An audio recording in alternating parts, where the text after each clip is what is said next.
नमस्कार, आप देख रहे हैं पूर्वांचल लिपिलक। मैं हूं राजेश सोनकर। हम इस समय गोरखपुर में हैं और हम आपको एक दृश्य दिखा रहे हैं। यहाँ पे देखिए किस तरह का दृश्य है। ये राज्य कर्मचारी संयुक्त परिषद के नेता हैं रुपेश कुमार श्रीवास्तव जी। और श्रीवास्तव जी इस समय कफन ओढ़ के बैठे हैं क्योंकि इनका एक मांग है, पुरानी पेंशन बहाली की मांग है। ये वर्षों से आंदोलन करते रहे, संघर्ष करते रहे, लेकिन अभी तक सरकार के द्वारा किसी प्रकार का कोई पहल नहीं किया गया। उसके बाद मजबूरी में ये अपने संघ भवन पे अपने साथियों के साथ कफन ओढ़ के राज्य कर्मचारी संयुक्त परिषद के रुपेश कुमार श्रीवास्तव जी है, कफन ओढ़ के लेटे हुए हैं। और ये सरकार को एक चेतावनी, एक संदेश देना चाहेंगे, प्रतीकात्मक रूप से संदेश देना चाह रहे हैं। क्योंकि इस तरह का जो दृश्य है एक मार्मिक दृश्य होता है, क्योंकि अंतिम समय में ही कोई कफन ओढ़ता है। तो लेकिन राज्य कर्मचारी संघ के ये नेता हैं, इन्होंने कहा कि इस तरह का हम एक सरकार को संदेश देंगे क्योंकि हमारी पुरानी पेंशन अभी तक बहाल नहीं किया गया है और इसीलिए हम आज कफन ओढ़कर यहाँ प्रतीकात्मक रूप से विरोध प्रदर्शन कर रहे हैं। हम यहाँ के नेताओं से बात करना चाहेंगे। ये बताइए कि आज आप लोग, आपके नेता जो हैं रुपेश कुमार श्रीवास्तव, कफन ओढ़ के लेटे हुए हैं, तो क्या कहेंगे? मैं अशोक कुमार पांडे, राज्य कर्मचारी संघ परिषद संरक्षक बोल रहा हूँ। यह स्थिति नहीं आती। 2004 में अटल जी ने, वाजपेयी ने हम लोगों की पुरानी पेंशन को बंद कर दिया। तो जब बंद कर दिया और 20 साल से हम लोग लड़ाई लड़ रहे हैं, लड़ते लड़ते जब थक गए तो अंतिम में तो हमको कफन ओढ़ना ही है। सरकार अभी से ओढ़ा दी है तो हम उसको प्रत्यात्मक से बता रहे हैं सरकार हम मर रहे हैं और मरना एक दिन ही है। इसलिए हम इस पर बैठे हुए।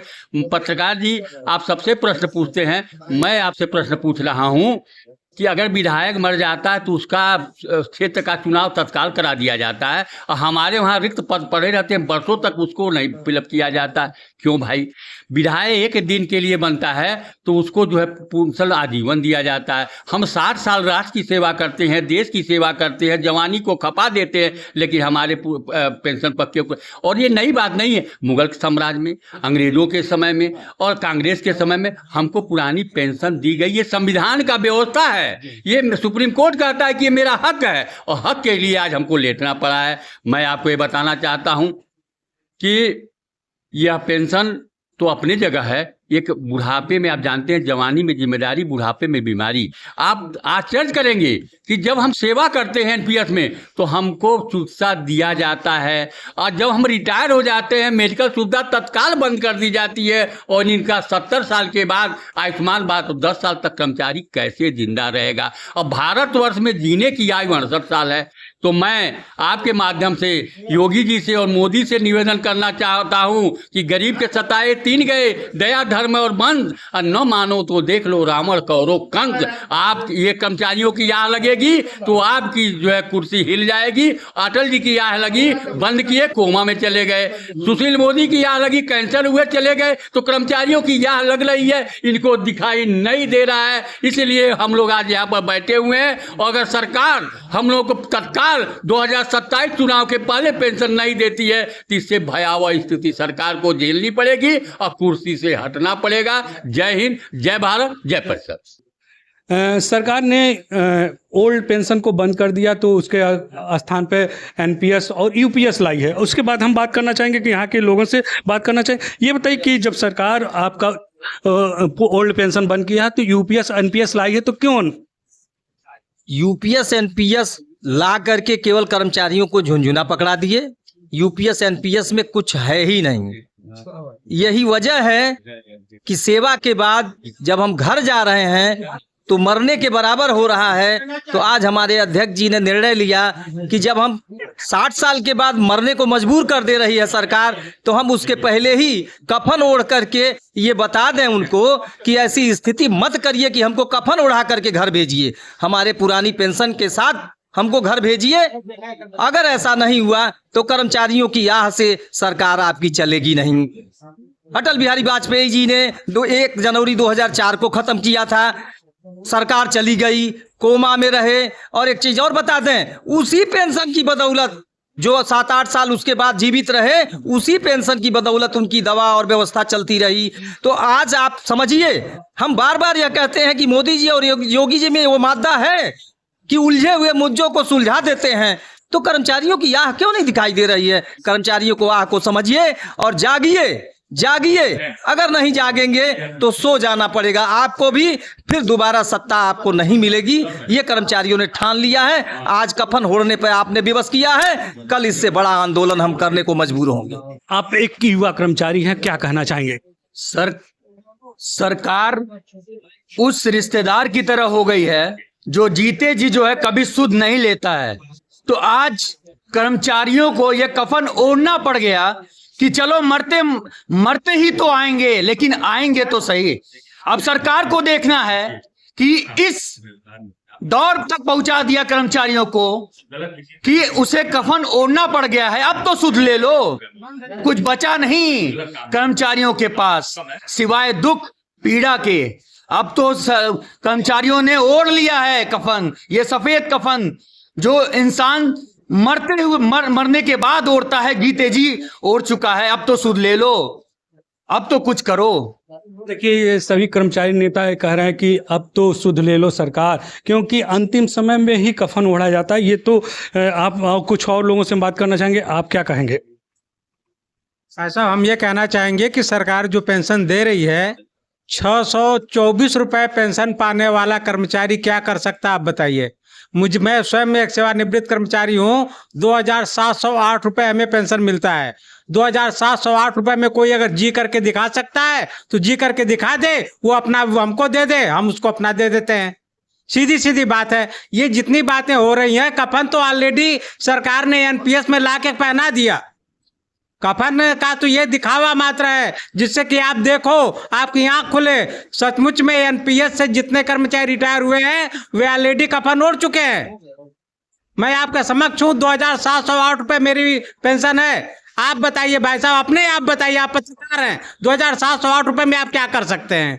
ये मेरा सवाल है आपसे। देखिए, ये खुद हम लोग से ही सवाल पूछ रहे हैं, क्योंकि इनका पेंशन जो है 2028 रुपये मिलना, तो उसमें क्या किया जा सकता है? ये आप सोच सकते हैं कि इतने कम पेंशन में किस तरह से गुजारा भत्ता किया जा सकता है, क्योंकि बुढ़ापे में अनेकों प्रकार की बीमारियां होती हैं और कष्ट में रहते हैं। अब हम आपसे बात करना चाहेंगे, आप क्या कहेंगे? पेंशन ब्रिटिश शासन से कर्मचारियों को मिल रही थी और संविधान में कर्मचारियों को पेंशन देने की व्यवस्था है। संविधान के जो 3 अंग हैं, कार्यपालिका, व्यवस्थापिका और न्यायपालिका। कार्यपालिका अपने लिए पेंशन, पुरानी पेंशन की व्यवस्था कर रखी है। न्यायपालिका में भी जजों के लिए पुरानी पेंशन है, लेकिन कार्यपालिका में ही नहीं है। व्यवस्थापिका अपने लिए पुरानी पेंशन की व्यवस्था की है। एक भी एमएलए एक दिन शपथ लेने के बाद वो पेंशन का हकदार हो जाता है, लेकिन मैं 42 वर्ष सेवा के बाद भी पेंशन का हकदार नहीं हूँ। तो सरकार का ध्यान हम इसीलिए कफन ओढ़ कर लेते हैं कि सरकार ध्यान दीजिए और हमें हमारा संवैधानिक अधिकार लौटाइए। इस समय कार्यवाहक अध्यक्ष बनाए गए हैं, क्योंकि ये राज्य कर्मचारी सैनिक परिषद के रूपेश जी इस समय कफन ओढ़ के बैठे हैं और कार्यवाहक अध्यक्ष बनाए गए। इनसे हम बात करना चाहेंगे, क्या कहेंगे आप? जैसा कि अभी हमारे वक्ताओं ने बताया, यह कार्यक्रम कई वर्षों से चल रहा है। हम लोग विरोध प्रदर्शन कर रहे हैं, यहाँ तक कि जंतर मंतर पे हम लोगों ने धरना कार्यक्रम दिया। सरकार की तरफ से जो है डेलीगेशन आई, बातचीत हुआ, लेकिन उसमें कुछ रिजल्ट नहीं निकला हमारे पक्ष में। जैसा कि सरकार का ये कहना कि हम पेंशन से गवर्नमेंट पे बोझ कितना पड़ता है, इस संबंध में जो है हमारे संगठन ने उन्हें विस्तृत जो है कैलकुलेशन करके कितने रुपए का लोड आ रहा है और हम कितना पैसा मार्केट में हमारा लगा है, ये सारी चीजों पे बात हुई। लेकिन ये सरकार उस तथ्य से भाग रही है। इनको केवल ये समझ में आ रहा है कि जो कर्मचारी हैं वो सरकार पे बोझ है। आप बताइए, आप विकास से और कर्मचारियों से जोड़ रहे हैं। हमारी भर्ती आप किस कार्य हेतु लगा रहे हैं? यदि कोई पढ़ा रहा है या कोई ट्रीटमेंट कर रहा है, आप उससे कितना अर्न करते हैं? अर्न करने का मतलब वो बिजनेस लाइन हो गया। बिजनेस लाइन में आप कर्मचारियों को जोड़ रहे हैं, उसी के लिए आप उनका लोड निकाल रहे हैं। और जब लोड हम निकाल के देते हैं कि मेरा पैसा आप इतना काट के रख रहे हैं, इससे आपका इतना रेवेन्यू जा रहा है, इतना आप ले सकते हैं, उन्हीं पैसों से आप लोन देते हैं। बड़े बड़े लोगों का 2-2 हजार करोड़ कितने का लोन माफ किया जाता है। हर साल में 1-1 रुपए में जमीनें बेच दी जा रही हैं, जो है 200-400 करोड़ों की। वहां पे उनका कोई भी प्रतिनिधि टिकता नहीं है। बावजूद इसके गवर्नमेंट इतनी ढीठ हो गई है, इतना जो है तुगलकी हो गई है कि हमारी जायज मांगों को सुनना भी पसंद नहीं कर रही है। और इसका दुष्परिणाम होगा, इसका दुष्परिणाम उनको भुगतना पड़ेगा। समय सब बहुत बलवान होता है। कोई भी आया है से जो है राजनीति में, चाहे वो सीएम हो चाहे पीएम हो, शासन सबका बदलता है। जब आपको बैठाया जा सकता है तो आपको उखाड़ फेंका भी जा सकता है। हमारी जो है क्रांति है धीरे धीरे फैलेगी, और यदि उन्होंने हमारी बात नहीं मानी तो आने वाले चुनावी वर्षों में जो है हम लोग अपना ताकत जरूर दिखाएंगे, उखाड़ फेंकेंगे ऐसी सरकार को। देखिए कर्मचारी हैं, कर्मचारियों में आक्रोश है। ये इस तरह से कहें कि देखिए अंतिम समय की लड़ाई है, इस तरह का कफन ओढ़ के अंतिम समय में जो आंदोलन होता है वो इस तरह का आंदोलन किए। इन्होंने कहा कि अगर सरकार हमारी बात नहीं मानती है तो फिर आने वाले चुनाव में उनको सबक सिखाया जा सकता है, क्योंकि पुरानी पेंशन हम लोगों का एकमात्र सहारा है और बुढ़ापे का सहारा है। इस तरह से ये पेंशन जब नहीं मिलेगा तो फिर हम आगे आने वाले सरकार को भी चेतावनी दे रहे हैं कि इस चुनाव में उनको सबक सिखाया जा सकता है। पूर्वांचल यूपी लाइव के लिए मैं राजेश सोनकर।